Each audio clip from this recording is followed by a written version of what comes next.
Bonjour, j'espère que vous allez bien. Je suis Jennifer Camden. Aujourd'hui, on va parler de la dépendance affective. Comment sortir de la dépendance affective?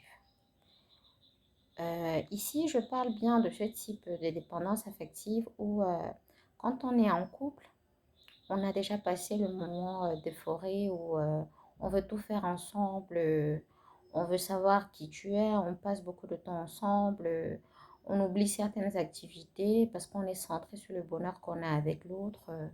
Donc, quand on est déjà sorti de ça dépend, hein, chez certaines personnes, c'est une semaine, 2 semaines, 3 semaines. Je sais que généralement, ça va jusqu'à 3 mois.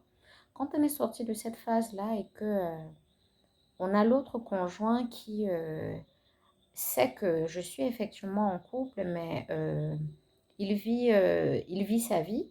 Mais nous, on reste là et on est attachés. Et notre bonheur n'est déterminé que par la présence de notre partenaire de vie. Je parle de ce type de dépendance. Je sais que beaucoup de femmes se sentiront concernées parce qu'elles ont tendance à être heureuses en déterminant leur bonheur avec la présence de leur conjoint. Je ne dis pas que les hommes ne vivent pas ça, mais je dis que les femmes le vivent un peu plus. Donc, comment sortir de la dépendance affective?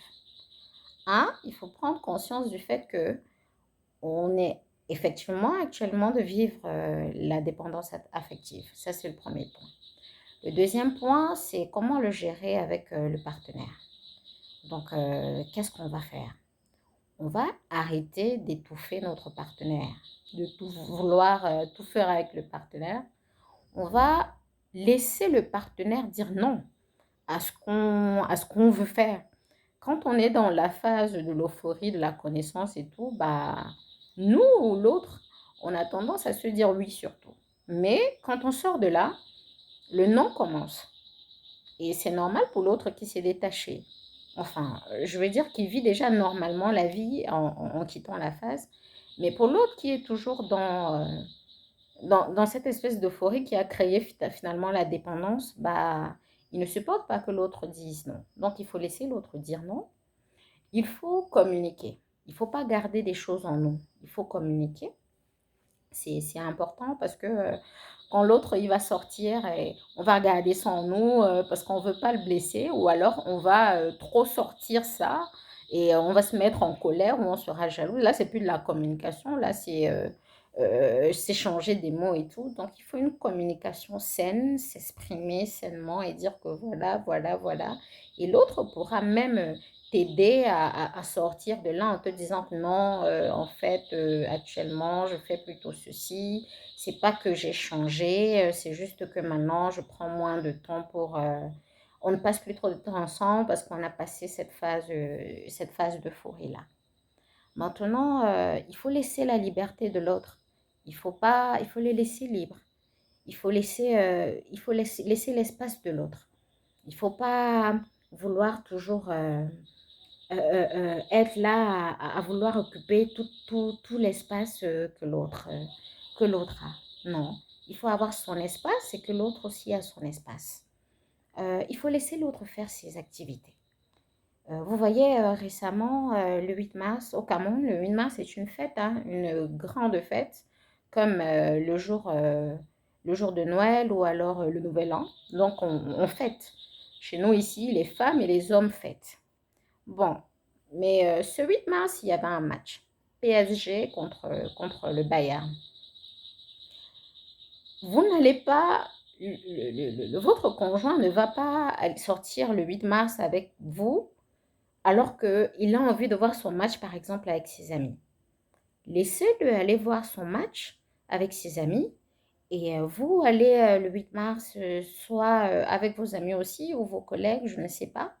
Et le soir, quand vous rentrez, bah, s'il faisait partie de l'équipe des gagnants, il vous dit comment ça s'est passé, il vous parle du but de Choupo-Moting. Mais s'il était du PSG, il vous parle aussi avec tristesse de sa défaite, du fait que voilà, il a perdu, le match a été perdu et le PSG est éliminé. Et vous lui racontez ce qui s'est passé le 8 mars, les jolies tenues que vous avez vues, le fait que les hommes étaient encore plus impliqués, etc. Donc, voilà, vous avez plutôt un partage. Ça, c'est ce qu'il faut faire avec son partenaire. Maintenant, il ne faut pas être accroché, mais attaché à votre partenaire. Je m'explique. Quelqu'un qui est accroché centre son bonheur sur son partenaire. Est-ce qu'on passe du temps ensemble? Est-ce qu'il m'apprécie? Est-ce qu'il aime ma tenue? Est-ce que le fait que je vais sortir ne va pas l'embêter? Est-ce que est-ce que j'ai bien cuisiné? Est-ce que aujourd'hui il veut vraiment manger ça? Est-ce que non, on ne s'accroche pas à son partenaire parce que dès que le partenaire n'est pas là, on est triste. Il faut que le partenaire soit présent de manière permanente pour qu'on soit heureux et c'est pas bon. Il faut s'attacher. Il faut savoir que le partenaire c'est un cadeau, c'est un plus, c'est un bonheur quand il est là. Mais quand il n'est pas là, on continue à vivre notre vie. On ne dit pas que non, j'arrête de vivre parce que mon partenaire n'est pas là. Non, non, non, non, non. Donc, on s'attache et on ne s'accroche pas. Enfin, il faut multiplier ses sources de bonheur. Quand on est dans la dépendance, notre source de bonheur, c'est notre conjoint ou notre conjointe. On est heureux si elle est heureuse, si elle veut voyager, on voyage, on prend toutes nos économies, allez, on voyage. Si elle veut un nouveau fauteuil, oui. Si elle veut changer notre maison, d'accord, on le fait. Euh, on fait ce que l'autre veut.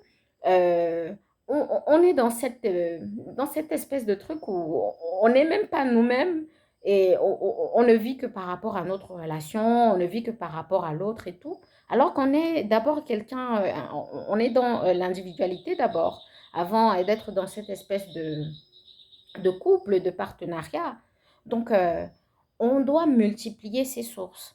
Avant d'être en relation, je pense que vous aviez votre famille, continuez à avoir votre famille. Je pense que vous aviez vos amis, continuez à avoir vos amis.